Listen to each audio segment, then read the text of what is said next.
CAPFAC 2026 के exam से related जो आपका एग्जाम 19 जुलाई को हुआ, तो रिजल्ट को लेकर के, फिजिकल को लेकर के, मेडिकल अदर एस्पेक्ट्स को लेकर के बहुत सारे क्वेश्चंस, क्यूरी, डाउट्स आपके आए हुए थे।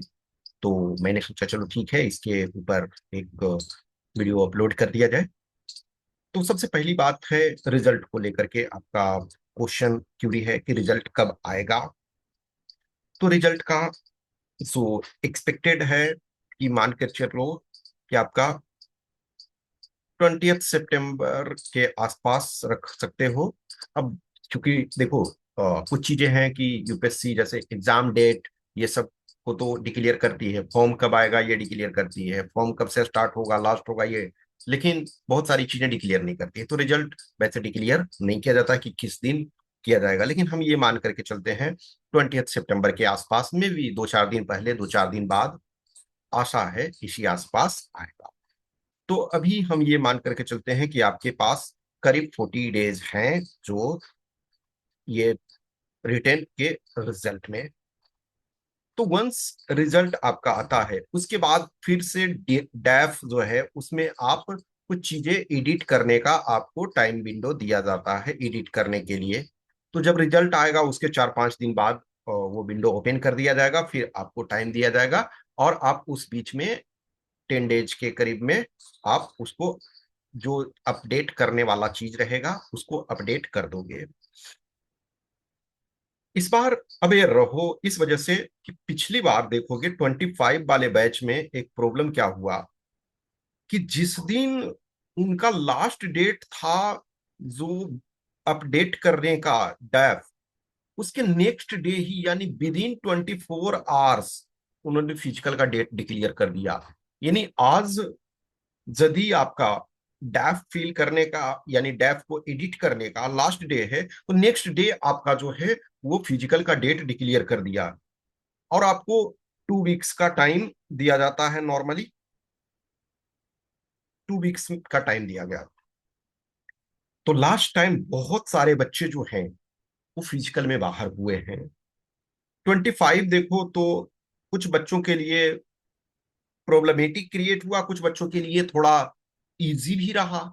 इजी इस वजह से रहा कि जिन जिन का रिटेन क्वालिफाई हुआ, लास्ट 25 का देखो तो सीट्स ओरिजिनली जो आपके 357 थे, फिर उसमें से जो है 75 सीट्स बढ़ गए। तो जब 75 सीट्स बढ़ गए तो आपके 432 सीट्स हुए। 432 सीट्स हुए और रिटेन का रिजल्ट दिया गया 1826, यानी 1826 कैंडिडेट्स का रिटेन का रिजल्ट दिया गया। यानी ये जस्ट 4.23 के आसपास होता है। इसके पहले आप देखो 24 में देखो, 23 में देखो, 20 उसके पहले जो है इन नॉर्मल जो होता था 6 टाइम्स, 6.5 टाइम्स, यानी 6 to 7 टाइम्स कैंडिडेट्स को रिटेन का रिजल्ट दिया जाता था। बट 25 में आपने देखा कि जस्ट 4.23 टाइम्स के करीब ये दिया गया। तो 1826 कैंडिडेट्स हुए और उसमें से इंटरव्यू राउंड के लिए देखोगे इंटरव्यू में 1019 कैंडिडेट्स को बुलाया गया। इसका मतलब है कि देखो ये जो बाकी बचे 807 कैंडिडेट्स, इधर ये फिजिकल में बाहर हो गए या कुछ का मान के चलो कि कुछ कैंडिडेट्स एवरी टाइम होते हैं नहीं जाते हैं, 10-20 कैंडिडेट्स होते हैं किसी और जगह उनका रिजल्ट हो गया हुआ होता है, या किसी का ऐसा होता है कि ग्रेजुएशन ही उनका कंप्लीट नहीं हुआ होगा, या कुछ और प्रॉब्लम किसी का जैसे होता ना, पता चला हाइट नहीं है लेकिन फिर भी भर दिया, कुछ और इशूज वन और अदर। लेकिन फिर भी देखा जाए तो लायन शेयर जो है ये कैंडिडेट्स यहाँ बाहर हो गए। यानी कि कह सकते हो 44% कैंडिडेट्स जो हैं फिजिकल वाले स्टेज में ही बाहर हो गए। तो बचे जस्ट 1019 कैंडिडेट्स जिनको इंटरव्यू के लिए कॉल किया गया। अब इन कैंडिडेट्स में भी जो इंटरव्यू के लिए कॉल किया गया, तो जो कुछ बच्चे ये हैं, जो बहुत सारे बच्चे जो हैं वो मेडिकल में बाहर हो गए, क्योंकि मेडिकल जो है इस बार यानी 25 में जो फर्स्ट टाइम था कि मेडिकल जो है इंटरव्यू के बाद हुआ, तो बहुत सारे बच्चे। तो हमारे पास अब एग्जैक्ट डेटा तो मैं पहले भी बोल चुका हूं कि नहीं है। अब तो सपोज करो कि 800 कैंडिडेट्स यदि अवेलेबल थे, मान के चलो कि हम ये मानते हैं कि 200 प्लस जो है बाहर मेडिकल में हो गए, तो 800, यानी लेस देन और 2 candidates for every seats available. तो ये वंस जो कैंडिडेट्स रिटेन क्वालिफाई कर गए, फिजिकल क्वालिफाई कर गए, इंटरव्यू में पहुंचे और मेडिकल क्वालिफाई कर गए, तो फिर ज्यादा अच्छा चांस उनके लिए था। ऐसा है नहीं है कि सबका रिजल्ट हो गया, अभी भी बहुत सारे बच्चे वेटिंग में हैं ये। तो 350 का अभी रिजल्ट आया है और 82 अभी हमारे पास रिमेनिंग है। तो बहुत सारे बच्चे का और ऑब्वियसली 82 का एटलीस्ट ये होगा। तो वो पीरियड जो आपका हुआ कि जो लास्ट टाइम रिलेटिवली जो है कम कैंडिडेट्स का रिजल्ट दिया गया, अभी जो हमारे पास वैकेंसी है 26 वाले में, तो 349 है। सिंस देखोगे कि लास्ट टाइम भी आईटीबीपी में बढ़ा था, अभी इस बार भी आईटीबीपी में जस्ट 12 वैकेंसी है। तो पॉसिबिलिटी ये है कि ये कुछ बढ़ जाए, मे बी ये 50 हो जाए या समथिंग हो जाए, अभी हम नहीं कुछ कर सकते हैं। पॉसिबिलिटी ये है कि बढ़ जाएगा मान के चलो। लेकिन अभी हम फिलहाल के लिए यदि माने कि 349 ही है, तब भी इस बार जो लास्ट टाइम 4.23 टाइम्स था, तो मेरे अनुसार अब देखो ये तो यूपीएससी डिसाइड करेगी, मेरे अनुसार 5 टाइम्स देना चाहिए। 5 टाइम्स यदि दिया जाता है तो यानी 1700, एक तरह से 45 कैंडिडेट्स होते हैं। तो इतना एटलीस्ट मैं समझता हूँ दिया जाना चाहिए। अब यदि और कम करते हैं तो दैट इज नॉट गुड, मतलब होना चाहिए कि 5 टाइम्स। और यदि ये सीट्स और बढ़ जाते हैं तो थोड़े और बढ़ना चाहिए, भाई ये होना चाहिए।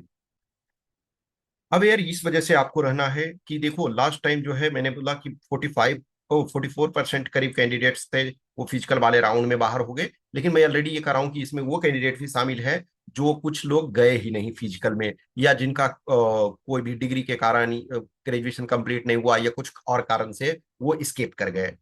तब भी इतना तो बाहर आपके टोटल सब मिला के हुए। मेरे कहने का मतलब ये है कि जो भी आप होप में हो, जिनका भी, जैसे हमने जो कट ऑफ आपको बताया कि यस, सपोज करो कि हमने आपको बताया 16 ±3 आपको जनरल कैंडिडेट्स का पेपर 1 में बताया। आप जो भी लगता है हमको कि 100 ही है मेरा, इवन जिसको लगता है हमारा 98 ही है, 95 ही है, फिर भी प्लीज अपना फिजिकल स्टार्ट करो। फिजिकल जो है वो उस पर वर्क करो, फिजिकल एक्टिविटी करते रहो। देखिए, जब आप रिटेन एक बार क्वालिफाई करते हो, आपको डैफ में एडिट करने का मौका दिया, उसके बाद तो आपको फिजिकल, यदि आपको फर्स्ट डे पड़ गया, first day second day third day, तो आपको बहुत कम टाइम मिलेगा ना। कोई ये फिजिकल एक्टिविटी इतनी टफ नहीं है। लेकिन फिर भी प्रॉब्लम ये होता है कि जब कुछ बच्चे जो हैं फिजिकल एक्टिविटी नहीं करते हैं तो उनके साथ दिक्कत होता है। मैं जानता हूं, मैं बहुत सारे ऐसे बच्चे को जानता हूं कि जो एक बार नहीं, मोर देन 1 टाइम जो है फिजिकल में बाहर हो गए। अब लॉन्ग जंप में बहुत सारे बच्चे बाहर होते हैं, और लॉन्ग जंप इतना ज्यादा टफ नहीं है यदि आप सही तरीके से आप प्रैक्टिस करते हो तो। रनिंग में ग्रुप में होता है, देखो ग्रुप में करना, मैं अभी भी मानता हूं कि ग्रुप में करना थोड़ी चीजें आसान होती है कि ग्रुप में मोटिवेशन ज्यादा होता है। यस, और बच्चे कर रहे हैं तो आप भी थोड़ा सा एक्टिव होकर के कर लिए। तो अभी से रनिंग स्टार्ट करो, और लॉन्ग जंप वगैरह थोड़े थोड़े प्रैक्टिस करो। ठीक है, तो रनिंग आपका दो है, 800 और 100। तो आप दोनों को करो, कभी जैसे बीच बीच में स्प्रिंट भी मार लो, और अपना नॉर्मली क्या करो कि स्टार्ट करो 1 किलोमीटर, यानी अप टू 3 किलोमीटर तक रनिंग करो, उसमें से कोई दिक्कत नहीं। एक और चीज ध्यान रखना कि ओवरवेट जो है वो मेडिकल का पार्ट है।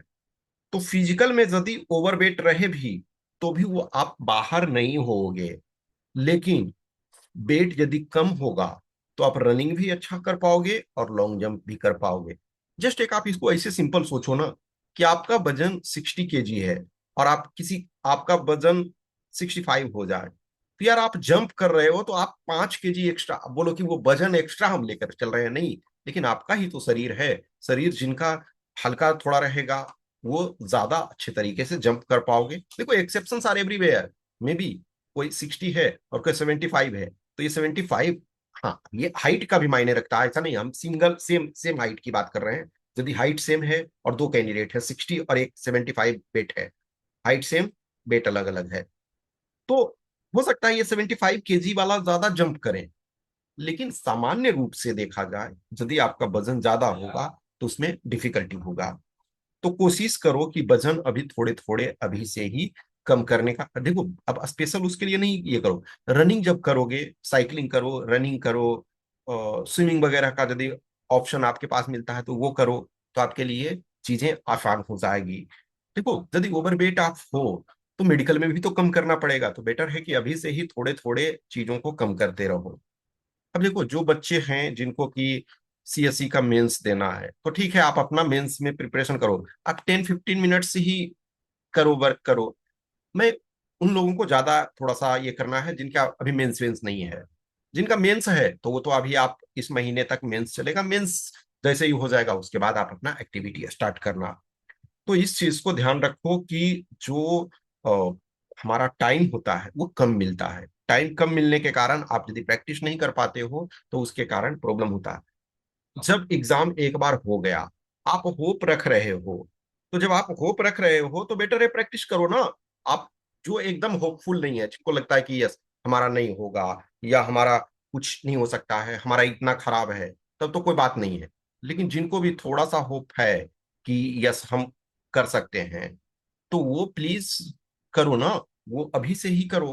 क्योंकि जब एक बार आ गया तो आप एक 5-10 दिन में, 15 दिन में, कभी कभी किसी कैंडिडेट्स के लिए मुश्किल हो जाता है। कुछ कैंडिडेट्स ऐसे हैं जो हमेशा रेडी रहते हैं। आप देखो बहुत सारे ऐसे बच्चे हैं ना कि जो नॉर्मल अपना फिजिकल सही मेंटेन रखते हैं, तो उनको बोलेगा 5 दिन बाद है, 5 दिन बाद वो कर लेंगे। लेकिन जिन कैंडिडेट्स के प्रॉब्लम है, so many candidates every year, उनके बहुत अच्छे मार्क्स होते हैं रिटेन में, लेकिन फिजिकल के कारण बाहर हो जाता है। देखो मेडिकल में जो बाहर होते हो ना, तो कुछ कंपोनेंट्स आपके बस में नहीं होती है। तो उसमें आप क्या कर सकते हो, किसी को कोई ब्लड में कुछ प्रॉब्लम हो गया, आई में प्रॉब्लम हो गया, कुछ और इश्यूज है, तो वो आपके हाथ में नहीं है ना। लेकिन रनिंग करना तो आपके हाथ में है, लॉन्ग जंप करना तो आपके हाथ में है, तो अभी से करो। मान करके ये चलो कि हमारा जो रिजल्ट है 20 सितंबर के आसपास में से आ जाएगा। फिर उसके 5-6 दिन बाद आपको डैफ जो फिल करने का आपको टाइम दिया जाएगा, मतलब एडिट करने का। फिर हो सकता है, क्योंकि लास्ट टाइम जैसा हुआ कि विदिन 24 आवर्स वो शेड्यूल पब्लिश हो गया, तो ये सब हो सकता है कि पब्लिश जल्दी सा हो जाए ये करके। उसके लिए आप रेडी रहो, मे भी टाइम मिल सकता है, टाइम मिल जाए तो अच्छा है। मैं आपको जस्ट बताने की कोशिश कर रहा हूँ। तो अभी ये चीजें हैं। मेडिकल में देखो अभी जो हो रहा है 25 वाले बैच से, कि मेडिकल जो है वो 25 बैच से आपका इंटरव्यू के बाद हो रहा है। इंटरव्यू के बाद जब मेडिकल हो रहा है तो एक एडवांटेज ये है कि आपका इंटरव्यू का इंक्लूडिंग इंटरव्यू मार्क्स पब्लिश होगा। वंस जब इंटरव्यू सहित मार्क्स आपका पब्लिश होता है, तो आपके पास जो प्रतिभा सेतु है उसमें जो है आपको दूसरे जॉब में मौका मिलेगा, मौका मिलने के चांसेस हैं। तो बहुत सारे जॉब में डिपेंडिंग हो, जैसे आप डाइवर्स टाइप के कैंडिडेट्स, कोई इंजीनियरिंग ग्रेजुएट हो, कोई लॉ ग्रेजुएट हो, कोई आर्ट्स ग्रेजुएट हो, साइंस ग्रेजुएट हो, कोई कॉमर्स ग्रेजुएट हो, तो डिपेंडिंग ऑन यदि उस टाइप की कोई स्पेशल वैकेंसी भी आती है, जैसे एक तो अभी मान के चलो कि डीएफओ में मौका मिलता है, लेकिन उसके अलावा और बहुत सारे वैकेंसी यदि आएंगे, वो इंजीनियरिंग ग्रेजुएट हो। अब तो ये कोशिश किया जा रहा है ना यूपीएससी करने की कोशिश कि भाई आप कोई एज ए प्राइवेट कंपनी भी रजिस्टर कर सकते हो उसमें। और यदि आपको लगता है कि यस यहाँ जो इंजीनियरिंग ग्रेजुएट हैं, आईटी के हैं या मैकेनिकल के हैं या किसी सिविल के हैं, आप यदि उनको हायर करना चाहते हो, रिक्रूट करना चाहते हो, तो आप उनसे संपर्क कर सकते हो। तो ये आपके लिए एक अच्छा अपॉर्चुनिटी है। वंस आप फिजिकल क्वालिफाई कर पा रहे हो तो आपको मेडिकल के पहले इंटरव्यू, इवन मेडिकल में डिस्क्वालीफाई भी हो जाते हो तब भी आपको इंटरव्यू का मौका मिलता है, आप यूपीएससी बिल्डिंग में जाते हो और आपके लिए न्यू एवेन्यूज खुलते हैं। तो इस चीज को सीरियस लो, क्योंकि इंटरव्यू में तभी जाओगे जब फिजिकल क्वालिफाई करोगे, ठीक है। तो अभी से थोड़े से एक्टिव रहो, जिनका मेंस है वो अपना मेंस दो। कुछ क्वेश्चंस क्वेरी और डाउट्स होता है तो बताओ, मैसेज करो, ठीक है। और जो भी है कमेंट कर सकते हो, मैसेज कर सकते हो, लेकिन अपना अलर्ट रहो। Okay, thank you.